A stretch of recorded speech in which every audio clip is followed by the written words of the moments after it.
so many other things that connect into it. It's no accident that we have the biggest secret society in the world in terms of numbers, is the Scottish Rite of Freemasonry. So what Robert Greene and those campaigning in relation to the Holly Gregg case were dealing with was, if you like to use another metaphor, it was a big, big domino, and is. And if that one falls, well, a lot of others go with it. And so there has been clearly massive manipulation, mendacity, and a downright fraud in the end, to make sure that the real truth about Holly Gregg, what happened to her, who was involved, and why there has not been, and Robert's court case really brought this out in the evidence, why there has not been anything approaching a proper investigation into her allegations.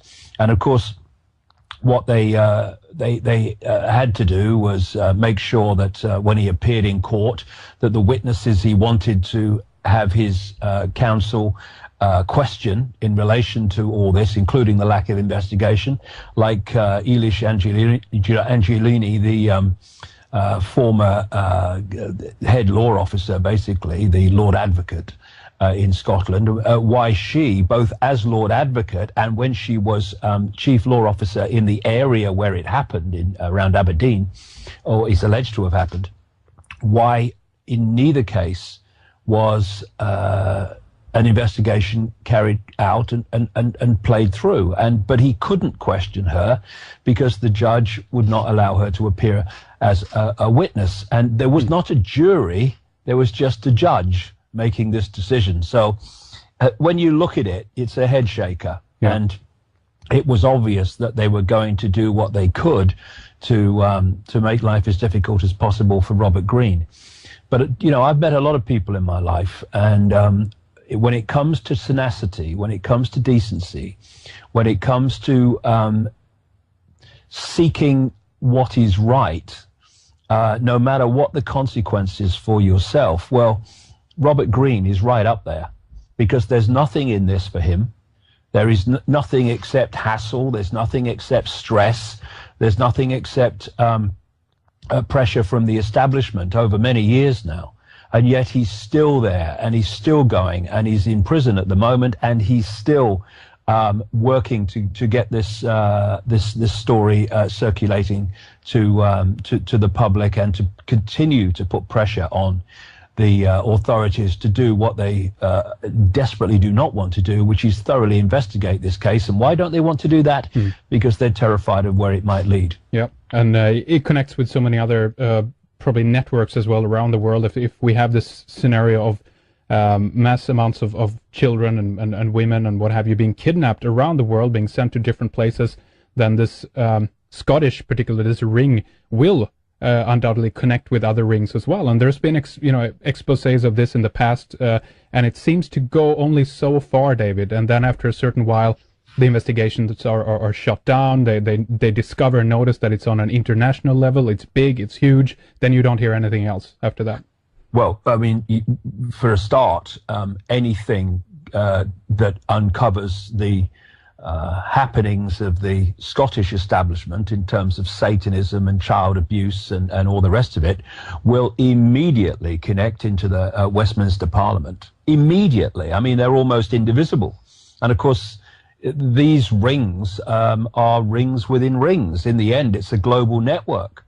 And so if you keep pushing and going down this road of uncovering one ring, especially a fundamentally important one to them, like the one in Scotland, then you keep walking. Well, you know, the range of what you uncover just gets bigger and bigger and bigger, and expands out and out and out. It certainly leaves Britain, goes into Europe, goes across to America, and eventually encompasses the globe. Because one of the things that I came across many years ago, right back in the 90s, for various synchronistic reasons that came into my life, was the scale of the number of children that go missing every year never to be seen again. In America alone, it's staggering. Yeah. See, the big problem is, and I understand it, is that people equate the number of children that go missing with the number of high-profile stories of children going missing on the mainstream media. Like, of course, the Madeleine McCann story was a classic example of this. But they are just the tip of the iceberg. Doesn't even begin to describe the scale of children that go missing through various forms and in various ways every year. It is a stunning global figure, which goes into the millions if you add them all up. I'm sure there's no question about that. And most of them, are never heard of again, and it's all just forgotten. I mean, in many countries, no one even bothers to look for them. I talked to Credo Mutwa, the Zulu shaman, and he says this is happening in Africa. This is happening in his own community in the Kalahari region, where children are being taken and never to be seen again. And, in these 22 years that I've been at least consciously on this journey, every time a subject comes in, like this one we're talking about with children, as I go into other subjects and other areas as the years go on, eventually all these different, apparently totally unconnected subjects start to come together. And to understand the scale of child abuse, the scale of missing children, the scale of satanic ritual killing of children, we need to understand the force behind this global conspiracy that operates from the shadows, and why it wants the energy of children, and why throughout known history people have talked about sacrificing young virgins to the gods. And what we realize is that that's just code. Young virgins means children.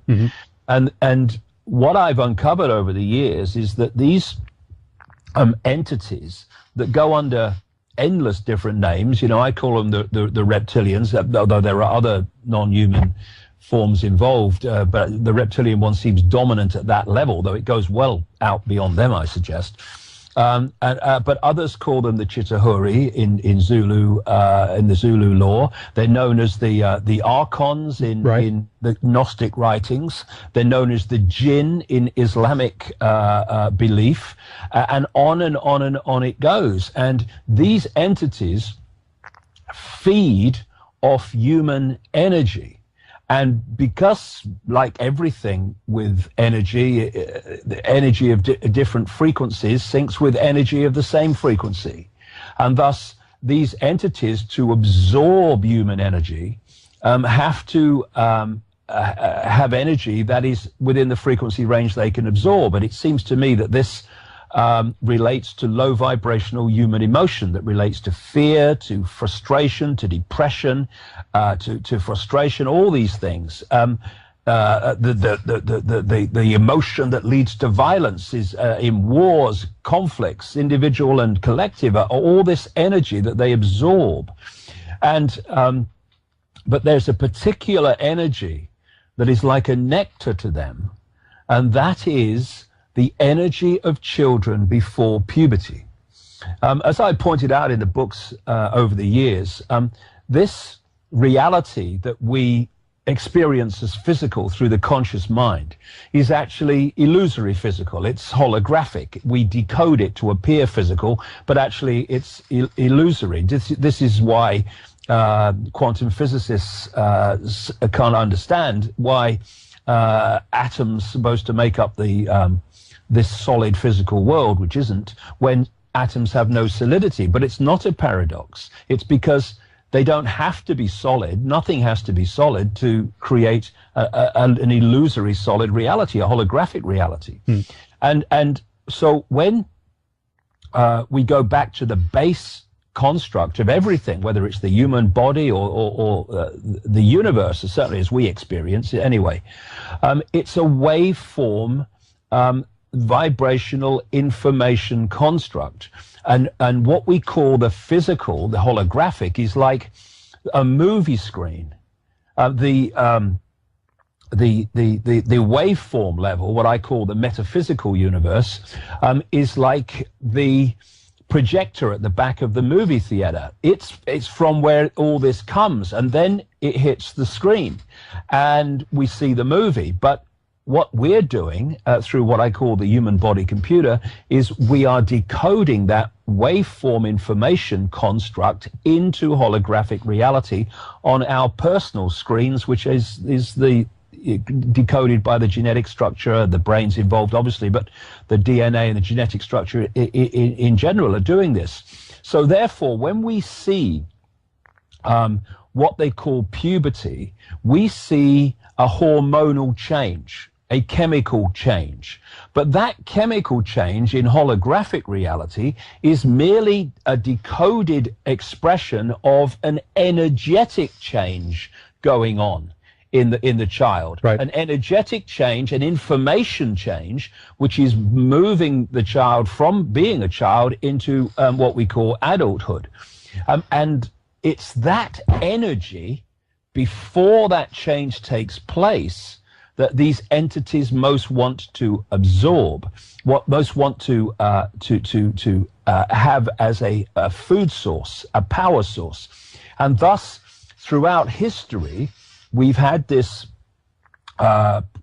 theme of children, in effect, being sacrificed to the gods because they want that energy. And so what's happening to these children, many of these children, I mean, a lot of these children that go missing, never to be seen again, there will be other explanations for it.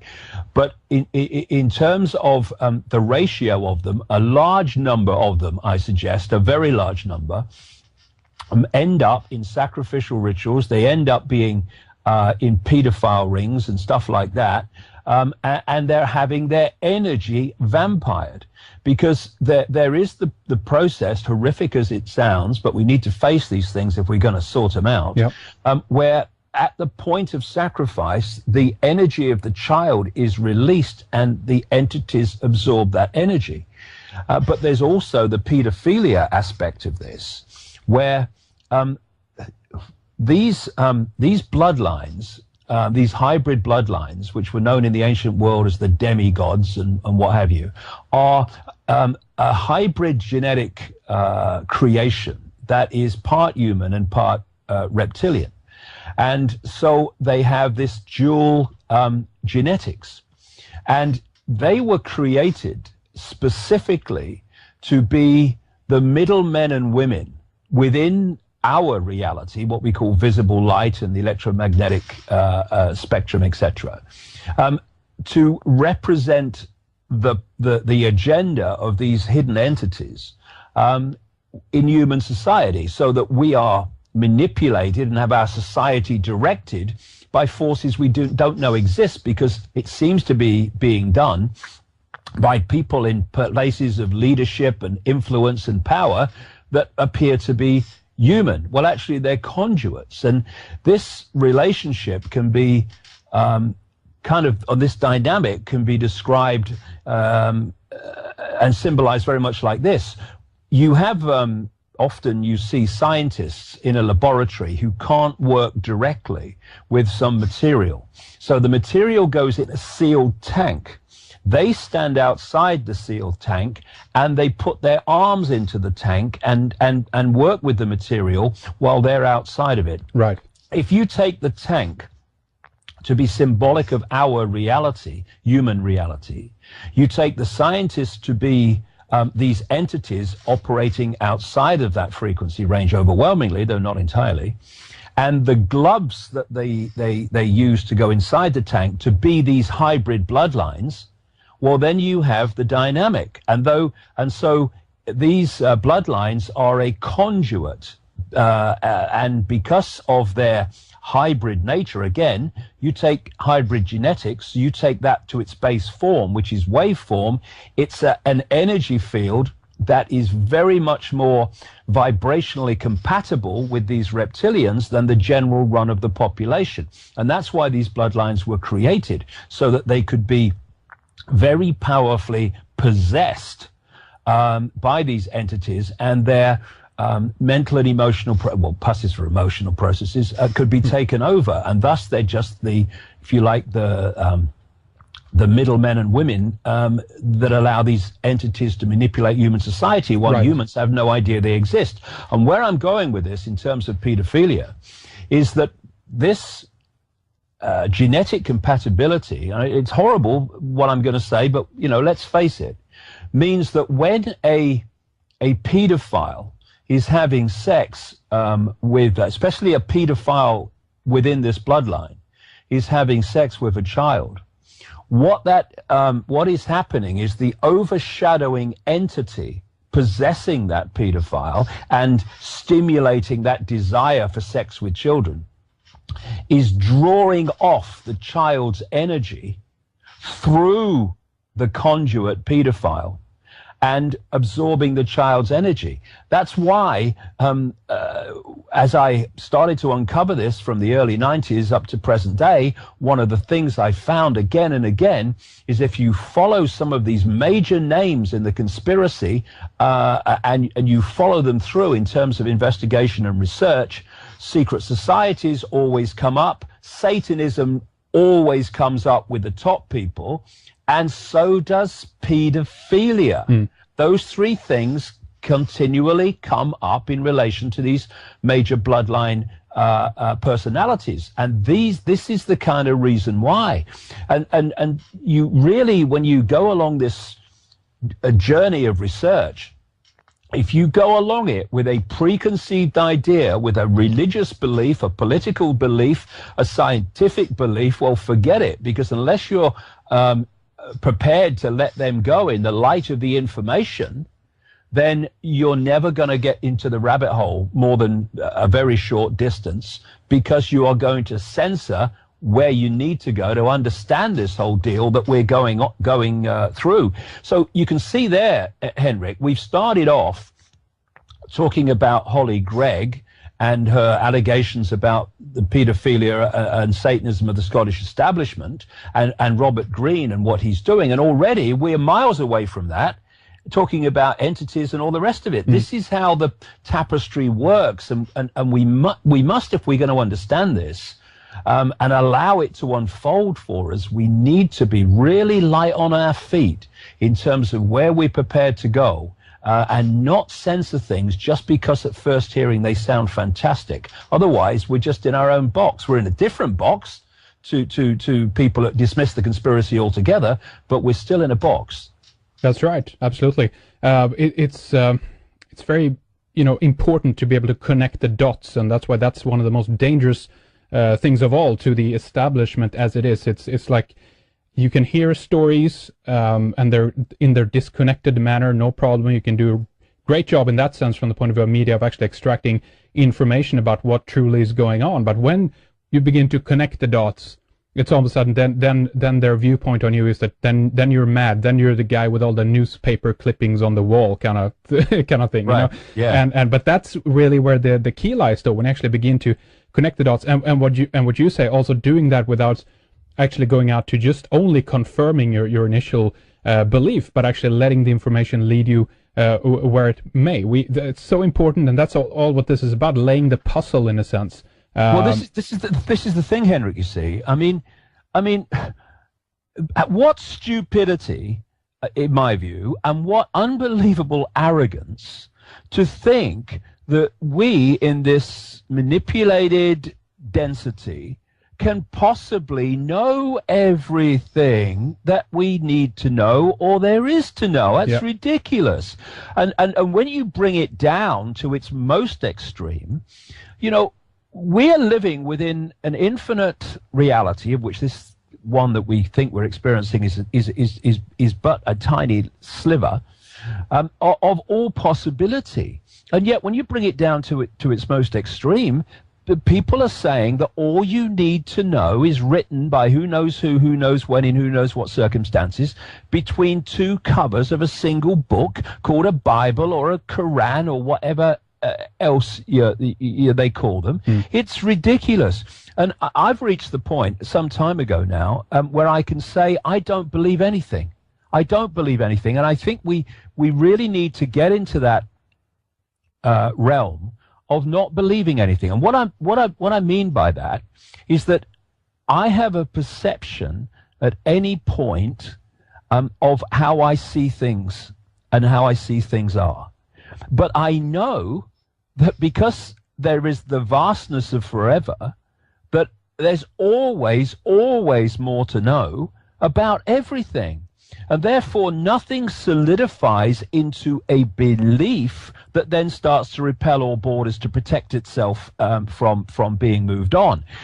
And so I have a perception of how things are, but I've got me trainers on, and I'm light on my feet, and I'm ready to go in any direction, any moment, in the light of new insight, new information, new experience. Because as Socrates in ancient Greece is supposed to have said, yes. even if it didn't, it was brilliant. Wisdom is knowing how little we know. Yep. And that keeps your mind open. So nothing solidifies into a belief. It's always a perception of how things are, which you're prepared to move anytime if what comes to you is justified. That's right. Right. But this is also now we're in the realm of psychology and battling with people's belief system, as you say, and there's also a tendency to be in this safety zone, that it's secure, it's comfortable to have an idea that the authorities or the scientific field or religion, God, whatever, has things in control. We don't have to worry about how it really is. And so from my point of view, David, then there's something with the human psyche almost in a way that we need to try to awaken, in a sense, that it's nothing wrong with stepping outside of that box and actually beginning to take a leap of faith and admit that we don't know everything. That's just the way it is. So let's discover it. Let's reinvent this idea of actually not admitting that we don't know anything and go from there. But that's very difficult. We're up against quite a bit there, aren't we? Yes, and this really brings us into an area that I write about in the new book, and of course when a book is finished, it doesn't mean I stop and sit around until the next one starts. The moment a book is finished and it's gone to the printers, I'm still moving. I mean, right. I find it extraordinary, when I see people, researchers like years and years ago, making a presentation, and it's always very interesting. Yes, and then 10 years later, you see them again, and they make the same presentation. It's like, where have we been? We need to, if we're going to understand what's going on, constantly expand, so we grasp more and more of what we're part of, because that's leading us closer and closer to understanding how we do something about it. Because you're not going to change the 5 sense world in the 5 sense world. That's like standing on a movie in a movie theater, screaming at the screen and telling it to change. It ain't going to change. It's a done deal. It's at the screen. We've got to get back to where this is coming from and change that. That's how we do it. So the Illuminati, as some people call them, and sometimes they call themselves, this network of bloodlines and secret societies behind global events, they don't have any problem overwhelmingly with people trying to change this reality within this reality, because they know it ain't going to change. This is what they're trying to keep from us. And so we need to open our minds and let the information be our guide, and not preconceived idea, because we need to go into some very strange areas. And when we do, strange from the normal point of view, and when we do, suddenly we can start to make sense of what's happening. And you mentioned there, Henrik, about the way people are kind of locked off from going in these areas, and they operate in a very tiny expanse of possibility. Oh yeah. And funnily enough, one of the greatest ways of keeping people under control and asleep and ignorant is to implant upon them a sense of what's possible. You do this by keeping from them all the information, scientific information, esoteric information, that shows that what is possible is vastly greater than what is perceived to be possible. But if you can get people to think, no, that's not possible, when people start talking about this is happening in the world and this is how they're doing it, people immediately go, That's ridiculous. That's not possible. What they're saying is they don't believe it's possible, not that it's not possible. And thus they dismiss explanations of the world on the basis of what they've been programmed to believe is possible, which is basically what you can see, touch, taste, and all the rest of it. And the area that it might be good to talk about in relation to this box is something that, in my view, this is fundamental to why that is. Of course, I'm sure you've talked many times on this program about. Indeed, there's a History Channel series now, Aliens the series, or Ancient Aliens the series. Right. Yeah. One of those programs was entirely about this phenomena that I've been writing about for so long, of this common theme around the world in almost any culture, of how some non-human race or non-human group manipulated human genetics. And I am absolutely convinced that this is what happened. Just to follow on that, Deb, I want to give you time to explain that. But yeah, go on. Do you believe that this is that the Earth was created, if you will, then, or potentially even the human race, to be their farm, and much in the same way that we have cows or sheep or what have you, or did the reptilian / Gnostic, the archons, what have you, come along later on and actually transform it into this? What do you believe about that? Well, this is my view, Henrik, in terms of the theme of the story. I would say that at some distant point in how we perceive time, of course, which is another illusion, human society was very much along the lines, in many ways, of that which was portrayed by the Avatar movie.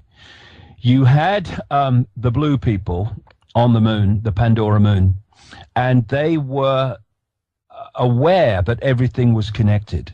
They communicated with the natural world. They communicated with the animals. And they were at a much more expanded level of consciousness, and their range of frequency that they could decode into holographic reality, if you like, was much, much wider than this almost pathetic, tiny frequency range that we can now decode into any kind of physical reality as we perceive it, known as visible light, which is so tiny it's almost laughable. And then in the Avatar movies, along came these in the film, they were American military people from sometime into the future with their high technology, or what passed for it. And this was a completely different mentality. They came in with their technology. They had no perception of the connectedness of anything. They were all left brain, everything apart from everything else. Their values were not this beautiful interconnected world, but there's resources under this Blue People's Buddy Society that are worth a fortune, so let's go in and get them and smash it all up and take the resources. If you take that mentality portrayed in the Avatar movie to be the reptilians coming in, I would say that's very, very symbolic of it. And also, interestingly, in the Avatar movie, by its very nature and name, there was the concept of the American military, i.e., I would say the reptilians and other non-human groups, that infiltrated the Blue People's society by taking on an outer shell of the Blue People, so that they could infiltrate that society without the Blue People having any idea they were being infiltrated. Now, all those themes, Henrik, I think are absolutely what happened to Earth. There was an infiltration, there was a hijack, fantastic geological events which basically wiped clean and deleted the previous society, was all part of this. And I have to say, someone sent me an interview you did with somebody called Troy something. I think Troy, That's right. who was mentioned in his interview that that I was caught in the idea that this solar system has always been as it is now. I mean, my jaw dropped. I mean, that's ludicrous. I mean, I have been writing about the Velikovsky view of great cataclysmic events which moved all the planets, etc., about almost from the start, right back into the 90s. And Right. I think that happened in concert with this hijack. And I think the original one was much further back than some people believe. But that doesn't matter. The fact that it happens is the point. Right. And then the genetic now they've got a blank sheet of paper, or in effect, and the genetic manipulation started. And this is what I'm suggesting happened. You know, depending on the scientists you talk to, they say that something between 90 and 98% of human DNA is what they call junk DNA, or non-coding DNA. And the word junk came because they didn't know what it does, and most of it, they still don't know what it does. And the idea that between 90 and 98% of human DNA has no function is ludicrous. I'm suggesting that actually what is within non-coding DNA, which they're now using as a term much more because it's becoming even ludicrous to them, that it doesn't have any function. And of course, open-minded, cutting-edge scientists around the world, particularly some in Russia, have concluded that non-coding DNA has its own language, as they put it, and it's different to the DNA that we think we know about. And I'm saying actually that within junk DNA, you have the inserted biological equivalent of software programs which are driving human behavior and human perceptions. And from that software implanted within non-coding DNA, come human personalities as we perceive them. I found it interesting that people like Carl Jung and other psychologists and psychiatrists over the years have claimed that they could break down human personalities into 12 major, more than that, yes, but 12 major archetypes and combinations of them. Now, when you're dealing with all possibility, the great forever that we really are beyond this illusory nonsense, then that's obviously the idea that you can break down human personalities into a group of archetypes and combinations. That's ridiculous. Mm-hmm. But what can you break down into a few archetypes and combinations? Software programs, personalities, traits, emotional traits and responses and reactions, which are actually running within the human genetic structure.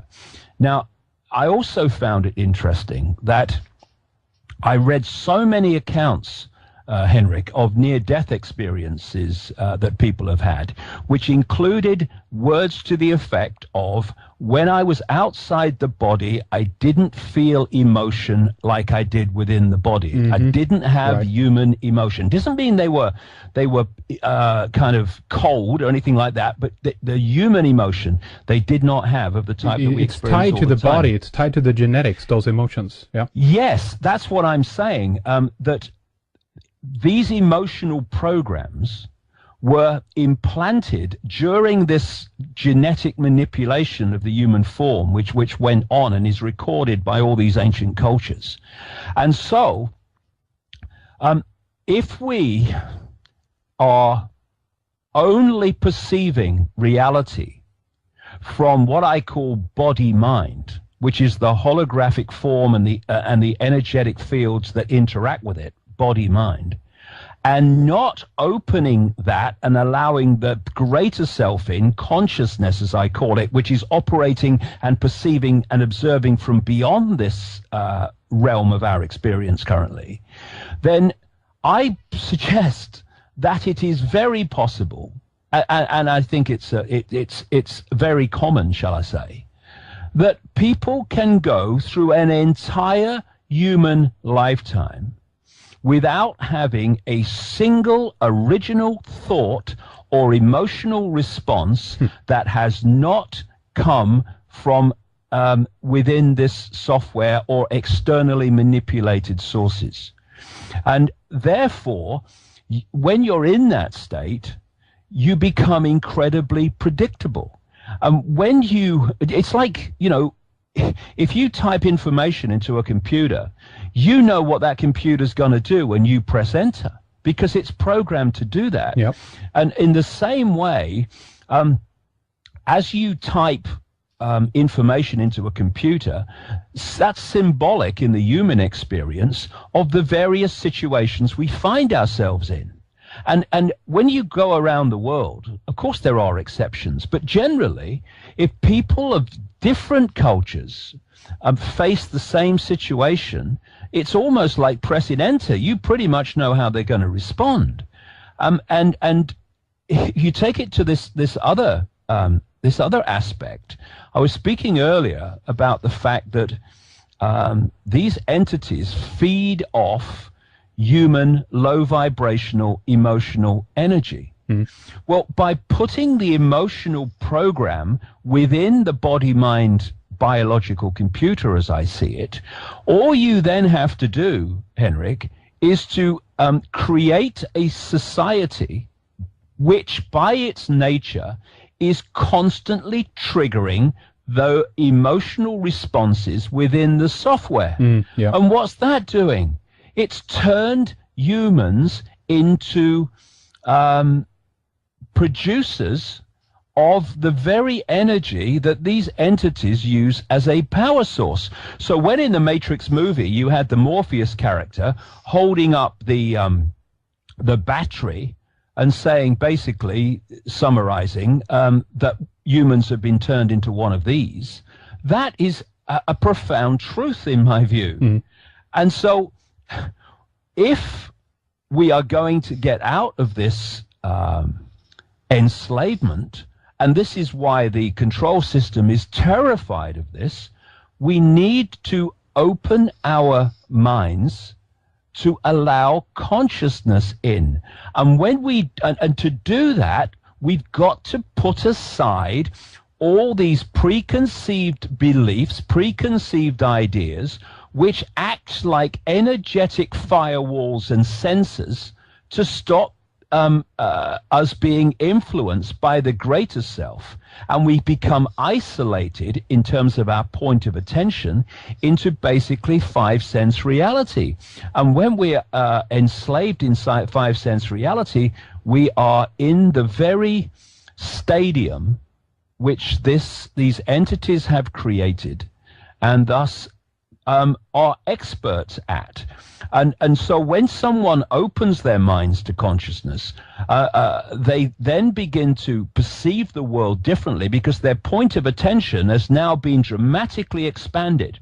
Yet, yes, they still have a point of attention in the five senses because that's how we interact with this reality, but it's expanded out into consciousness, and thus you see the world in a much more expanded way.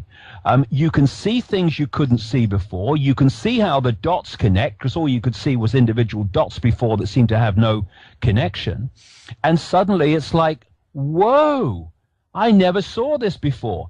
And what happens then is those that are still being played by the program, they listen to these people and look at these people, and all they can respond with is, "You're crazy. That's ridiculous. That's impossible. You want a psychiatrist, mate," because they literally can't perceive what you're perceiving. There's that great line, I think it's from the writer John Milton, who said words to the effect of, the dancer and the dance. You cannot understand the dancer if you can't hear the music that the dancer is dancing to. You just think they're crazy, dancing for no reason.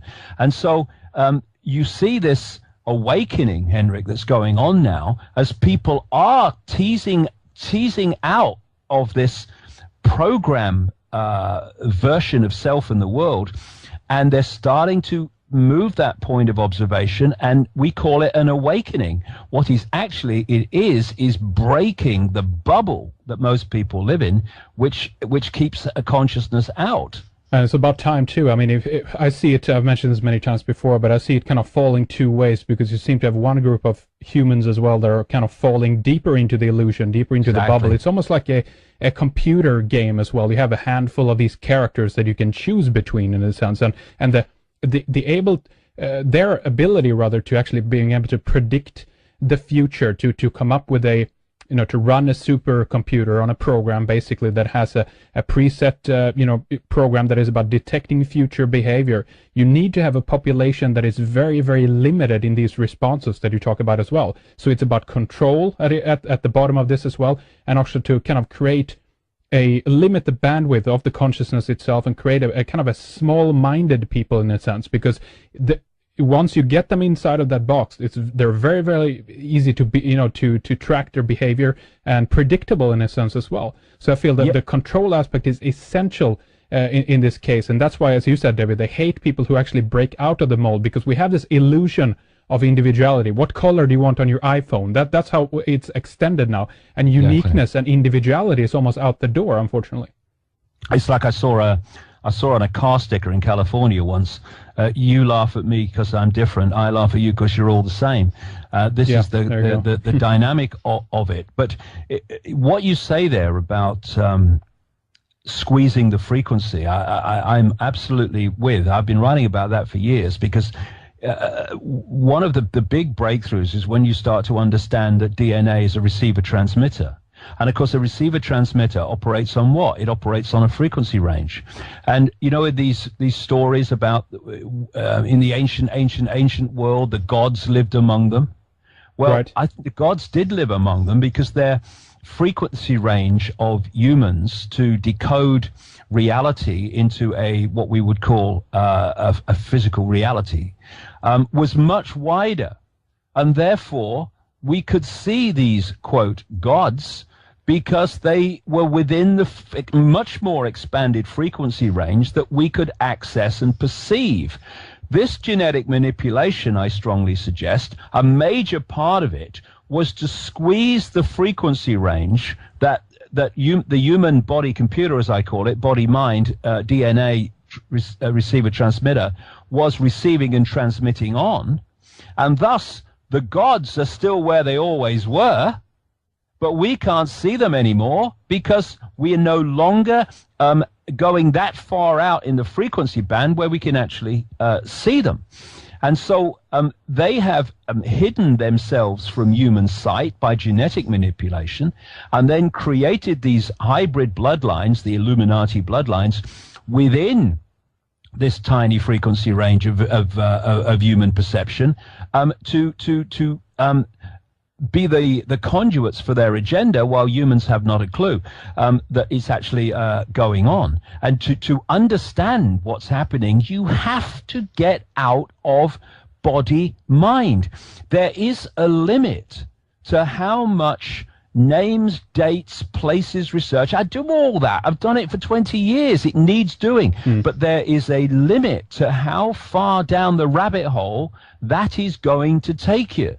And it's my view, for what it's worth, that if you're an expert on 9/11, an expert on banking scams, political scams, engineered wars, and engineered terrorist events, all of which needs researching and exposing, but if you're an expert on that, and that alone, you're still walking around the outer rim of the rabbit hole. From my perspective, you've not even entered it yet.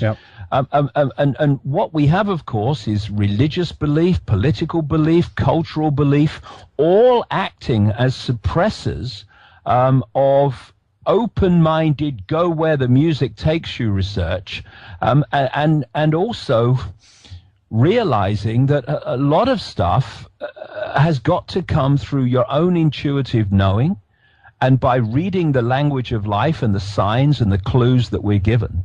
Because there comes a point where if you want names, dates, places, proof for everything, I's dotted, T's crossed, well, okay, you'll go that far, but you won't go any further, because there comes a point where that information is not available.